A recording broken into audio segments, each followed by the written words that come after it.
Hi dears, how you are? Hope you are doing well. Welcome back to Social Science class. Today we are moving on to the next topic, that is French Revolution. Are you ready? If you are ready, let's begin. Look at the screen. I am the state. God has given absolute power to the king over his subjects, and only God has the authority to question him. Louis XIV. After me, the Delhi, Louis XV. If they can eat bread, let them eat cake. Mary Antoinette. Children, you have heard the statements of the rulers of France in the 17th and 18th century and the pictures of Versailles Palace. What information we gathered from this statement? Yes, the rulers were autocratic and the rulers were squatters or extravagants. Got it? Children, what could be the plight of the people under such rule? Yes, in France, 9/10 of population died of hunger and 1/10 of indigestion. ഫ്രാൻസിൽ 9 പേര് പട്ടിണി മൂലം മരിക്കുമ്പോൾ 1 indigestion അല്ലെങ്കിൽ ദഹനക്കേട് മൂലം മരിക്കുന്നു എന്ന് പറയുമ്പോൾ അവിടെ ഫ്രാൻസിലെ ഭരണാധികാരികൾ എത്ര ധൂർത്തന്മാരായിരുന്നു എന്ന് നമ്മൾക്ക് ഈ സ്റ്റേറ്റ്മെന്റിൽ നിന്നും മനസ്സിലാക്കാം. Children, the French society was divided into 3 stratas. They were known as estate. Look at the screen. French society. First estate include clergy. Clergy means Purohitanma. The features of first estate held vast land, collected the tax called tithe from farmers, exempted from all taxes, controlled higher positions in administrative and military service. The second estate include nobility, that is Prabhukanma. The features of second estate engaged in military service, collected various taxes from farmers, made farmers work without wages. They were exempted from taxes, led luxurious life, and held vast land.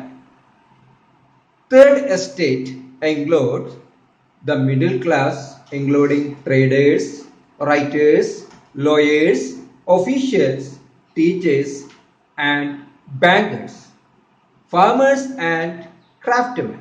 Craftsmen means kaitoluga. The features of third estate: no role in the administration, paid land tax daily, tithe to the government. Low social status, paid taxes to clergy and nobles. Now children, here are some questions for you. Which estate enjoyed higher social privilege and status and led a luxurious life in France? Yes, first and second estate. The second one, to which estate did the majority of the people belong? Yes, correct. In the third estate. Third question, which estates exploited the common people and accumulated wealth? Yes, first and second estates. And the last question, which estate desired a change in this system? Why? Yes, third estate. They want the changing system. The clergy owned rich and extensive area of land. Now let's move on to the next topic, ideology in space. Children, let's discuss about the thinkers and their different ideologies. Look at the screen. Voltaire ridiculed the exploitation of clergy, promoted rational thinking, ideas of equality and humanism. Rousseau spelled out the importance of freedom with the statement, man is born free, but everywhere he is in chains. Declared that the people are the sovereign. The next one, Montesquieu, encouraged democracy and the republic. Suggested division of powers of the government into legislature, executive and judiciary. Now let's move on to the next topic. The third estate takes the lead.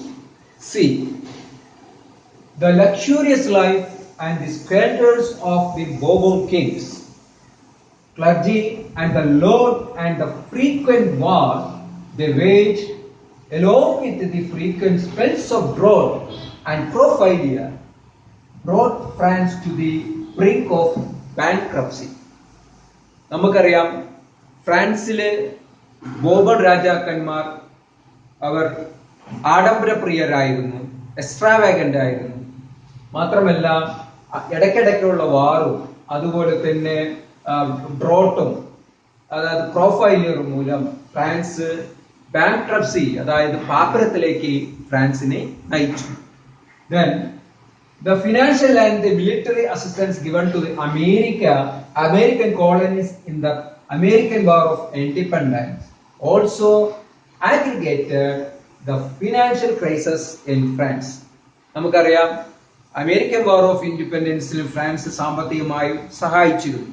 ഇതും ഫ്രാൻസിന്റെ ബാങ്ക്രപ്സിക്ക് അല്ലെങ്കിൽ പാപ്പരത്തിലേക്ക് നയിക്കുകയുണ്ടായി. To levy new taxes upon commoners, Louis XVI summoned the State General in 1789.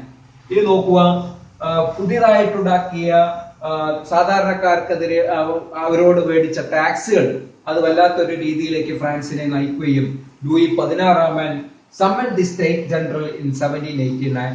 1789 State General അദ്ദേഹം വിളിച്ചുകൂട്ടുകയും ചെയ്തു. Look at the screen. Children, this is the State General of France, the legislative assembly of the representatives from all the three estates. Now, let's discuss the voting system of State General. Similar to the French society, the State General also had three estates. Traditionally, each estate would vote as a group and had one vote. As a result, the nobility and the clergy could always overrule the third estate. The first two estates argued for a state-wise single voting system, while the third estate, the commons, demanded individual vote for each member of all the three estates. ഫ്രാൻസിലെ first എസ്റ്റേറ്റും second എസ്റ്റേറ്റും single voting system മതി എന്ന് വാദിച്ചു. എന്നാൽ common people ആയിട്ടുള്ള third estate പറഞ്ഞു ഓരോ ഇൻഡിവിജ്വലിനും ഓരോ വോട്ട് എന്ന നിലയ്ക്ക് വേണം എന്ന് പറഞ്ഞു. ഇങ്ങനെ പറയാനുള്ള കാരണം എന്തായിരിക്കാം? Look at the screen. State general, the first estate 285 vote, the second estate only 308, and the third estate 621 8. നമുക്കറിയാം ഈ ഫസ്റ്റ് എസ്റ്റേറ്റിന്റെയും സെക്കൻഡ് എസ്റ്റേറ്റിന്റെയും കൂടി വോട്ടുകൾ കൂട്ടിയാൽ ആകെ കിട്ടുന്നത് 593 വോട്ട്സ് ഓൺലി. എന്നാൽ തേർഡ് എസ്റ്റേറ്റിന്റെ വോട്ട് സിംഗിൾ ആയിട്ട് നോക്കൂ, 621. അവർ ഒറ്റയ്ക്ക് നിന്നാലും അവർക്ക് 621 വോട്ടുകളുണ്ട്. അതുകൊണ്ടാണ് തേർഡ് എസ്റ്റേറ്റ് ഓരോരുത്തർക്കും ഓരോ വോട്ട് മതി എന്ന് പറയാനുള്ള പ്രധാന കാരണം. Clear? Children, the third estates declared themselves as the National Assembly of France. They assembled in the tennis court, nearby the tennis court, and swore not to leave until they had framed a constitution in France. ഫ്രാൻസിന് സ്വന്തമായിട്ട് ഒരു ഭരണഘടന ഉണ്ടാക്കുന്നവരെ അതിൽ നിന്നും പിന്മാറില്ല എന്നവർ sold means ശപഥം ചെയ്യും. This event is known as tennis court. ഇതിനെയാണ് tennis court oath എന്ന പേരിൽ അറിയപ്പെടുന്നത്. Clear? Now let's discuss the events that took place after this tennis court. 14 July 1789. Revolutionary stormed with the slogan Liberty, Equality and Fraternity, demolished the Bastille Prison, the symbol of Bourbon monarchy. This event is considered as commencement of the French Revolution.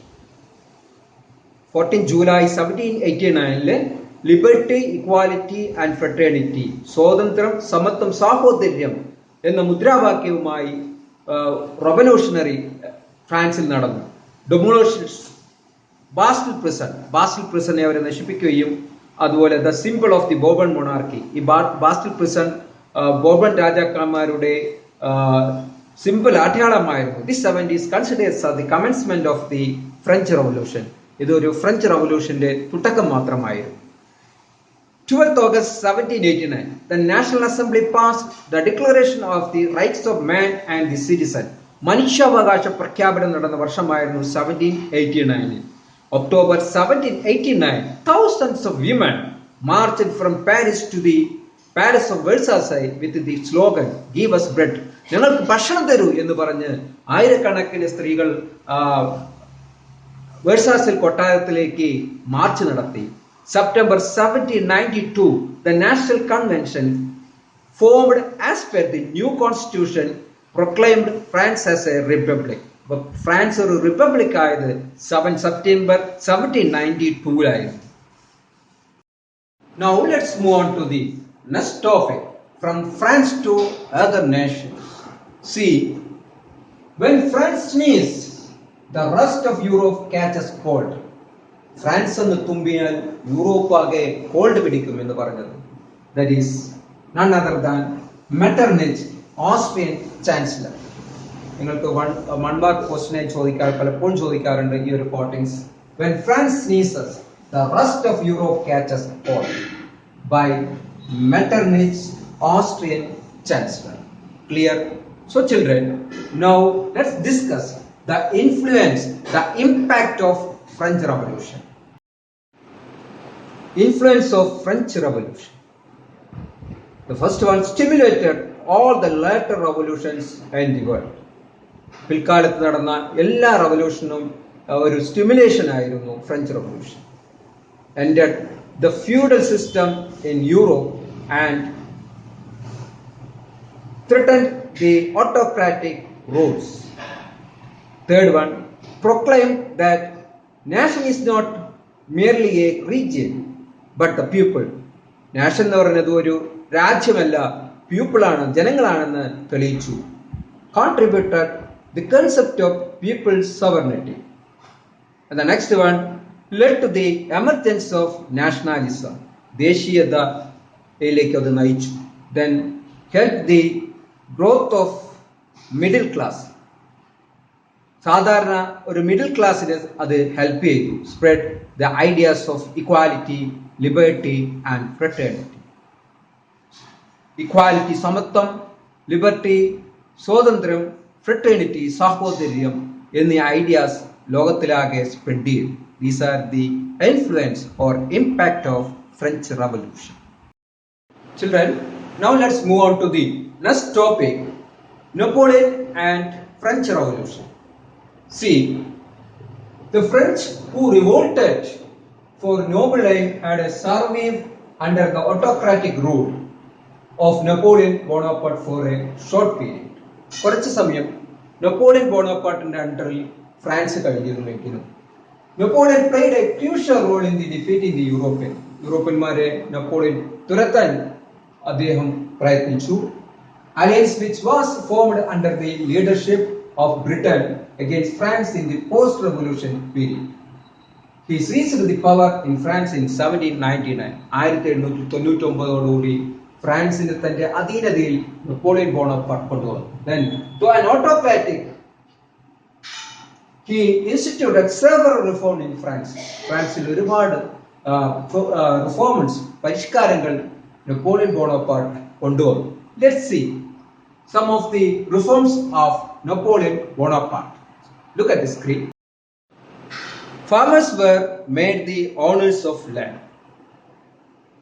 Exercised that the control over the clergy. Formed a sinking fund with the aim to avoid public debt. Established Bank of France to centralize finance. Constructed several roads for transportation. Prepared a new code of law by codifying the existing laws. അദ്ദേഹം പുതിയൊരു code കൊണ്ടുവന്നു. ആ code നിലവിലുള്ള കോഡുകളെ നിലനിർത്തിക്കൊണ്ട് തന്നെ പുതിയ code ആവിഷ്കരിച്ചു. ഇങ്ങനെയുള്ള പല പരിഷ്കാരങ്ങളും നെപ്പോളിയൻ ബോണപ്പാർട്ട് ഫ്രാൻസിൽ നടപ്പാക്കി. In France, nationalism strengthened during the reign of Napoleon. നെപ്പോളിയന്റെ കാലഘട്ടത്തിൽ ഫ്രാൻസിൽ ദേശീയത വളരെയധികം വ്യാപിച്ചൊരു കാലഘട്ടമായിരുന്നു.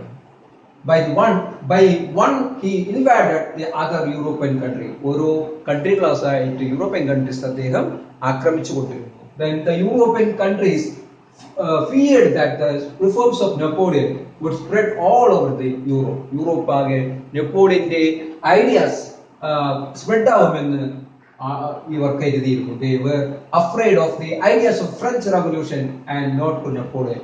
അവർ നെപ്പോളിയനെ അല്ല പേടിച്ചിരുന്നത്, അതിന്റെ ഐഡിയാസിനായിരുന്നു യൂറോപ്യൻകാർ പേടിച്ചിരുന്നത്. Then Napoleon was defeated by the European alliance in the Battle of Waterloo and lost his power in 1815. 1815 എല്ലാ രാജാക്കന്മാരും അല്ലെങ്കിൽ എല്ലാ റൂളേഴ്സുകളും ജനിക്കുകയും മരിക്കുകയും ചെയ്തതുപോലെ വാട്ടർലൂ യുദ്ധത്തിൽ നെപ്പോളിയൻ ബോണപ്പാർട്ട് അദ്ദേഹം ഡിഫീറ്റ് ആവുകയും അതുപോലെ തന്നെ അദ്ദേഹത്തിന്റെ പവർ ലോസ്റ്റ് ചെയ്യുകയും ചെയ്തു. Children, the first chapter, the revolution that influenced in the world. We already learned the first topic, the American War of Independence. Today, we learned reason of French Revolution, period in which French Revolution took place, leaders, ideologies, and influence or impact. So you have understood the topics well. I will meet you soon with a new topic. Be safe until we meet again. Thank you for being with me. Have a good day.